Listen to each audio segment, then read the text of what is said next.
Põe no ar aí, o STF formou maioria a favor, dos desbloqueios das rodovias. Põe no ar.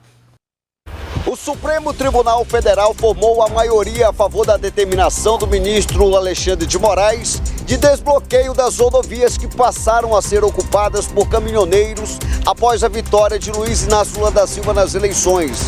Os ministros Luiz Roberto Barroso, Edson Fachin, Gilmar Mendes, Carmen Lúcia, Rosa Weber, Dias Toffoli, Ricardo Lewandowski e Luiz Fux acompanharam a decisão de Moraes, formando a maioria já nas primeiras horas de hoje. Moraes ordenou com que o diretor-geral da Polícia Rodoviária Federal, Silvernei Marques, seja multado em R$100 mil e seja afastado do seu cargo e preso, caso não adote a decisão. Imediatamente, as medidas necessárias e ainda que donos de caminhões, seja de carretas usados em bloqueios, sejam multados em R$100 mil por hora. De acordo com informações da Polícia Rodoviária Federal, neste momento o país conta com 267 pontos de manifestação em rodovias federais. O presidente da Confederação Nacional de Transporte, Wander Costa, diz que não acredita que empresários desse porte estejam liderando as manifestações que bloqueiam as rodovias pelo país. Segundo ele, os prejuízos do setor devem ser altos, mas não citou os números. Muito bem, Paulo Cavalcante, 1 minuto e 15 para o seu comentário sobre a decisão do STF, que me parece fez valer o que diz a Constituição, né? Bom, STF é STF, né, gente? Vai esperar o quê deles, né? Com certeza eu esperava já que eles seriam contra, né? E na realidade, o pessoal está lá tentando manifestar o pensamento deles, da forma como eles acham. Eu não concordo também em travar as ruas. Eu não concordo, eu acho que tem dificuldades, mas é a maneira que eles acharam, é a maneira que eles estão se manifestando, e que Deus nos ajude. Estamos no meio, infelizmente, de uma guerra, de uma guerra de ideologias, de uma guerra que não começou agora, começou há muito tempo atrás. Quando eu falo de terceiro turno, que o professor Herbert me criticou, eu não estou dizendo em fato, eu estou dizendo em factual. Eu estou falando de uma situação que está acontecendo.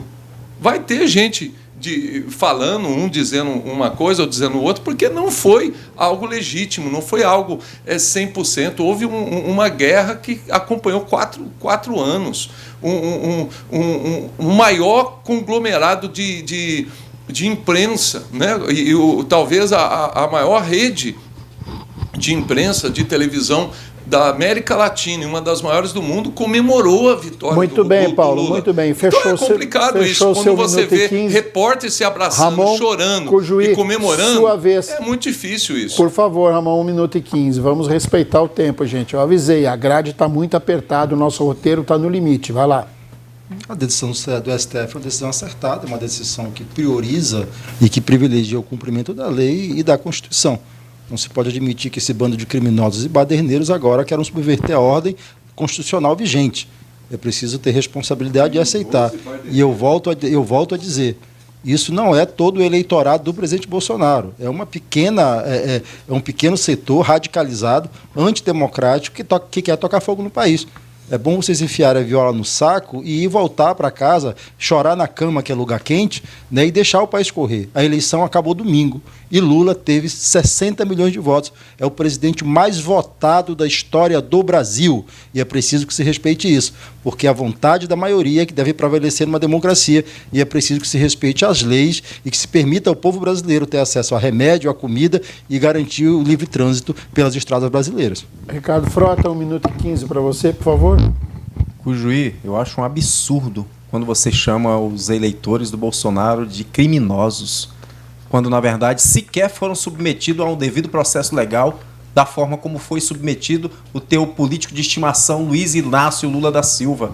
Ele sim é um criminoso. E você nunca gostou, né, de tratar ele como criminoso, mas gosta de tratar os eleitores do Bolsonaro como criminosos, sem serem sequer investigado, julgado, condenado.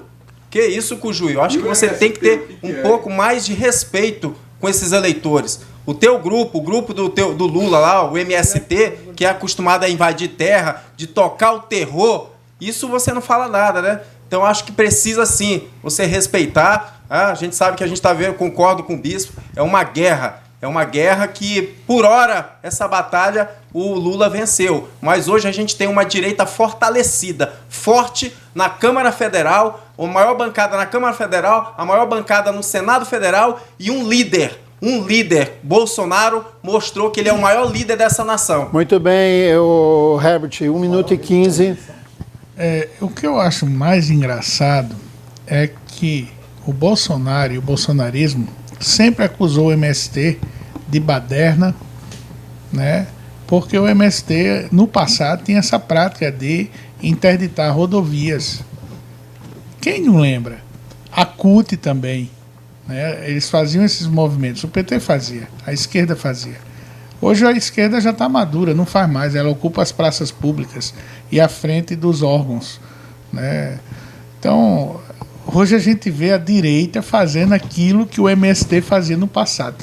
É muito feio. E aí você olha o discurso do presidente, o recado dele, é que a direita não se comporta igual à esquerda no passado. E estão se comportando. E o pior, eles estão, quem está em casa nos assistindo agora, se comportando como dono da bola. Ou seja, aquele menino que tem a bola, chama todo mundo para jogar, como não está conseguindo fazer gol, toma a bola e vai embora para casa e acaba o jogo. Não se toma eleição na mão grande. Era para ter tomado a eleição no voto, não se tomou. O recado veio. Se o governo do presidente Jair Bolsonaro muito fosse bem, seu bom, Herbert Lins, foi ele o tinha seu sido minuto e reeleito. 15, depois o senhor vem para o segundo tempo, o senhor falou em bola, vem para o segundo tempo do seu comentário. Zezinho, 1 minuto e 15. Vou aproveitar meu tempo para falar sobre a decisão, coisa que Herbert nunca faz. Ele conta as histórias, é contador de história, é Orlando Lero, ele é aquele... Era os meus 30 segundos. Então, o que eu quero dizer é o seguinte, Alexandre de Moraes, ontem ele deu aquela decisão, eu fiquei preocupado, mas ele chamou o STF para dividir responsabilidade. Aí ele foi sábio, entendeu? Porque ele manter essa decisão hoje, eu vou te dizer, eu fiquei temeroso, porque ele jogou gasolina na fogueira. Então, como é dividida a responsabilidade, aí é todo STF. Por maioria, resolveu. E tá na hora. Eu não vou obstruir BR, isso não é bom. Isso vai atrapalhar, vai faltar combustível, vai faltar tudo. Então, a gente tem que desarmar o palanque e torcer para que Lula venha fazer essa reforma para o país. E quero mandar um abraço aqui para o Antenor, que disse que não está aguentando ouvir a fala de Paulo falando sobre o terceiro turno. Ele liga, Paulo, aceita que dói menos. É a palavra dele que está aqui. Aceita que dói menos, porque já acabou a eleição. Esse mimimi é de quem perde. É a fala do Antenor. Muito bem, o Herbert Lins foi citado pelo Zezinho e pediu 30 segundos, por favor. Zezinho, sobre a questão do STF, foi acertadíssimo o Alexandre Moraes e todo o plenário. E o Ricardo Frota tem TDA, transtorno de déficit de atenção. Momento nenhum, Ricardo, eu agredi aqui e falei mal de polícia ou do Exército. Eu acho que você está equivocado na sua fala. Faça um exame de consciência. Mas eu quero que o juiz leve você para ser Antônio. Você me interrompendo. Você está me interrompendo, Zezinho. Quem mais interrompe aqui é você. Quem está interrompendo é você. Você tem que tomar chá de camomila, Zezinho, antes de vir para o programa. Você está muito nervoso depois do resultado de domingo. Eu quero meus 30 segundos. E eu não sei por que você e Cícero hoje vem combinando de camisa vermelha. Sinceramente. 2 melancia, então. O Ramon pediu 30 segundos. Só para reafirmar, de forma alguma eu estou aqui agredindo os eleitores do presidente Bolsonaro. Eu estou falando que são bandidos e baderneiros que estão na BR, né, fechando o BR, impedindo pessoas de transitar. E se a Polícia Federal não tem competência para fazer, porque tem conivência interna... A Rodoviária Federal. A Rodoviária Federal, a Polícia Rodoviária Federal, né, chama a torcida do Atlético Mineiro, o Galo, que desobstruiu estradas no caminho do jogo, e hoje à noite a torcida do Corinthians desobstruiu a Marginal do Tietê, né, chama a Galocura e a Gaviões da Fiel, que eles estão desobstruindo as BRs aí. Ricardo Frota pediu 30 segundos. Uma das indignações desse povo que está fazendo esse protesto, de certa forma, é inclusive com o ministro Alexandre de Moraes. Né? Ele toma decisão monocrática, né? Vai para ser referendada no plenário, mas ele quebrou uma coisa que indignou a população nesse pleito eleitoral, que foi a quebra da paridade.